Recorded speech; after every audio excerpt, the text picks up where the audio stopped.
Hi, അസ്സലാം വലൈക്കും. ഷിക്കൂറാണ്.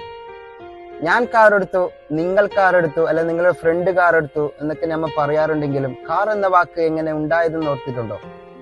കാറിസ് എന്ന ലാറ്റിൻ വേർഡിലാണ് കാർ എന്ന വാക്ക് ഉത്ഭവിച്ചത്, അഥവാ വീൽഡ് വെഹിക്കിൾ, ചക്രങ്ങളിലോടുന്ന വണ്ടികൾ എന്നാണ് വിശേഷിക്കപ്പെടുന്നത്.